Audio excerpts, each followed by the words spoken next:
So I'm going through my list of books and get distracted onto a Netflix program. And introduced to a writer. I think she probably would have been born like in maybe 1910 or so.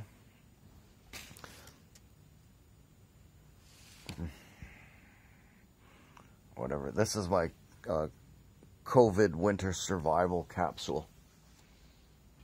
I'm just happy as a pig in mud in here. I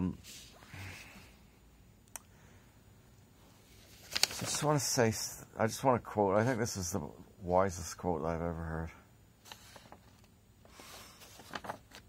However long we postpone it, we eventually lie down alone in that most uncomfortable of beds, the one we make ourselves.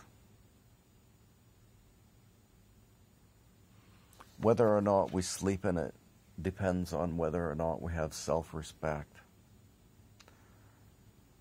Okay, by God,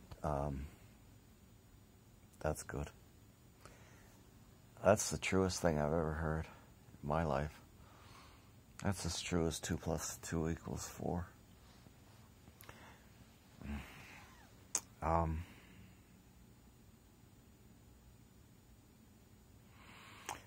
I think that Jordan Peterson has it wrong. I think that they all have it wrong. I don't think that the world is just crying out for and desperately in need of strong, wise men.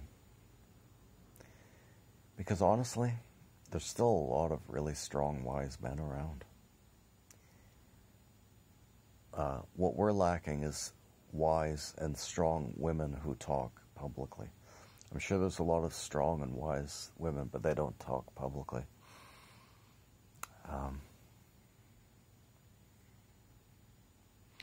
The woman who's writing about late onset gender dysphoria is one. Janice Fiamengo is one. There's a lot, but they don't have a space in.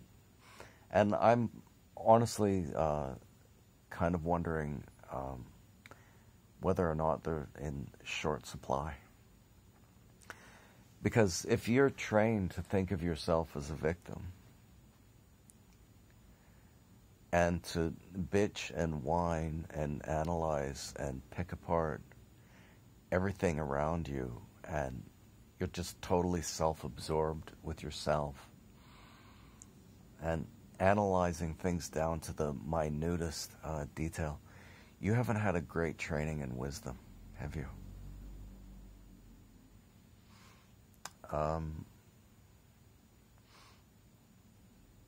I listened to Jordan Peterson's wife, and it was so nice to listen to a woman.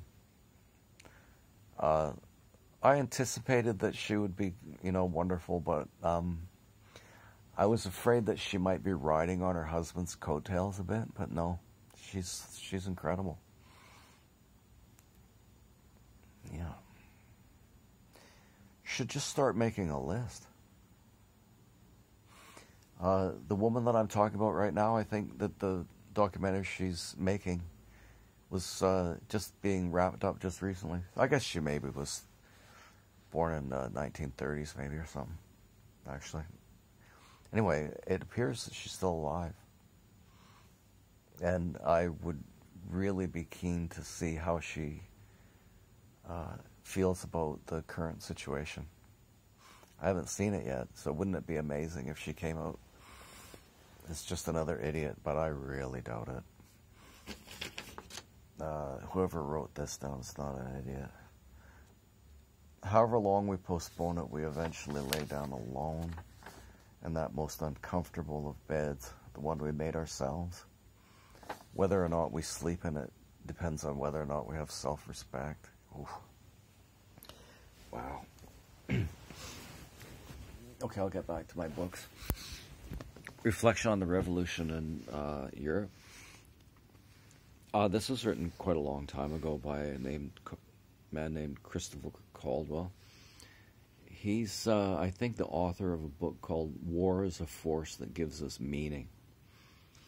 war is a force that gives us meaning. He's a serious lefty, and he's seriously afraid. And he starts it off, the first line is Rivers of Blood. Are you kidding me? Enoch Powell wrote Rivers of Blood. I think it would have been in the 1960s. And he spoke about what would happen to Europe, and especially Britain, if the country were to open itself up to massive immigration from the Islamic world. And he was a hugely influential person at the time, a great writer. But a lot of people thought that he was exaggerating. And we can look back on it, Rivers of Blood. And what he predicted at that time, it's worse. What's happened is worse. I respect the person who can make predictions. Donald Trump is very good at making predictions. Donald Trump predicted the COVID vaccine would be made within a year. He predicted Biden would mix up the border. He predicted that BLM would be a disaster. He predicted a lot of things. Might want to get around, just if you want to maintain some self-respect, to admitting that the man is a genius.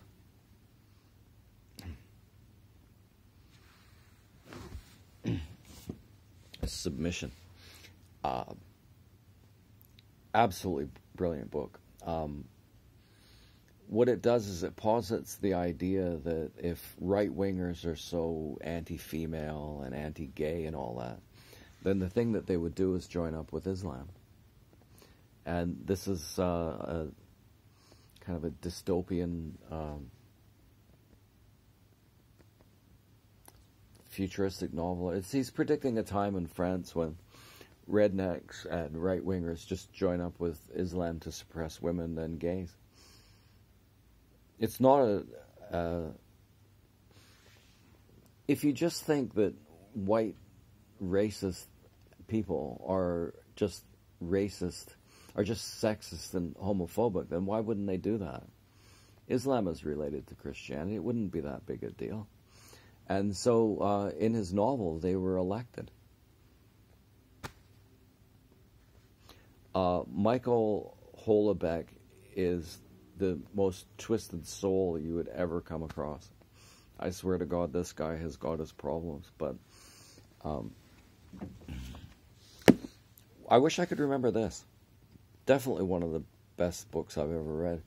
And it's about how religion is absolutely unavoidable. People are going to take a religious attitude towards life. And I'm not just talking about the, you need a tribe to belong to and a cause and identity on that. I mean, literally the supernatural aspect of it is inevitable. I don't know that we want to get rid of it, but it's impossible. Just forget it. It's not going to happen.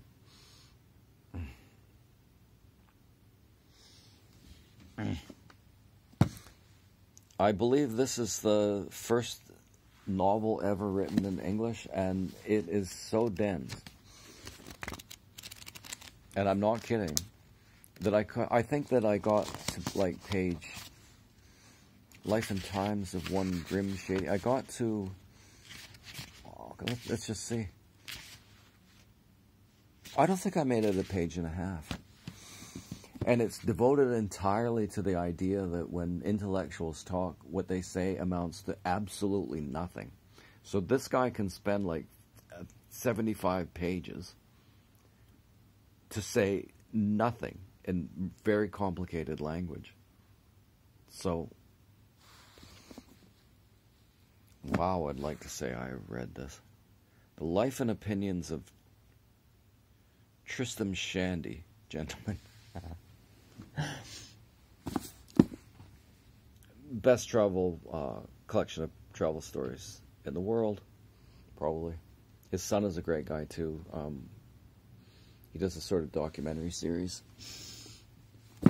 Educated. It's about how upper class people just essentially just sell their kids off to perverts.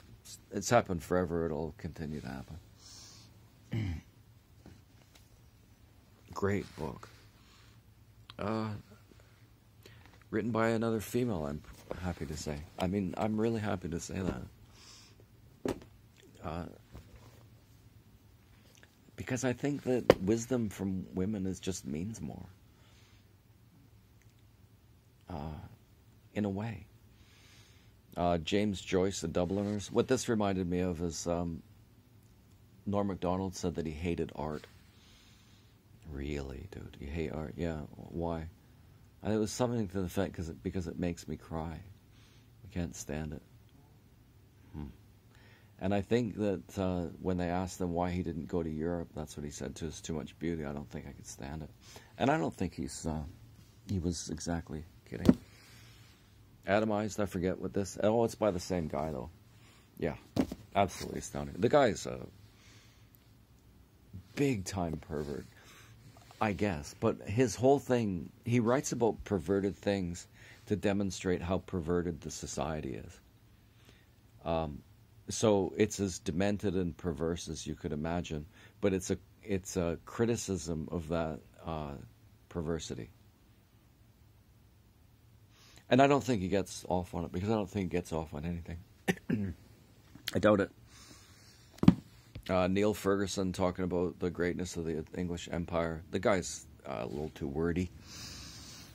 A universe from nothing. Let's see if I can get this in, because I keep running out of space on this thing. A universe from nothing is about that. And he gets in conversation with religious people, and they say to him, okay, so you're saying that the universe really came from something so close to being absolutely nothing that it's absolutely inconceivable to the average person? And yeah, that's kind of what he's saying, right? And then some people, the religious people will say, well, okay. They say, well, then that absolutely tiny thing existed in a broader universe, didn't it? And that's like arguing over how many angels fit on the head of a pin. And it's gone on for years. And now you ask him this question, he says, yeah, I'm not sure that little pin thing didn't exist in a universe as large as the one we have now. Just fuck all to it. Absolutely nothing. He's just abandoned something that he worked. Lawrence Krauss. Okay. This is an astounding collection of books. I think you can tell a lot about a person by the books he reads, frankly. Okay, where do we go from here? What was the thing? Okay, I would recommend this, because it's shorter than his average book. I come from a time so long ago when there were no words for anything. And if you wanted to refer to a thing, you had to point. He's talking about stones in a riverbed. I wish I kept all of these things. Thailand's a little passé now, I think. Not for other people. It's still a phenomenally beautiful place and everything. It's just that for me, it's a long time ago. Good memories. Some stories. Woof. Yowzer. Yeah.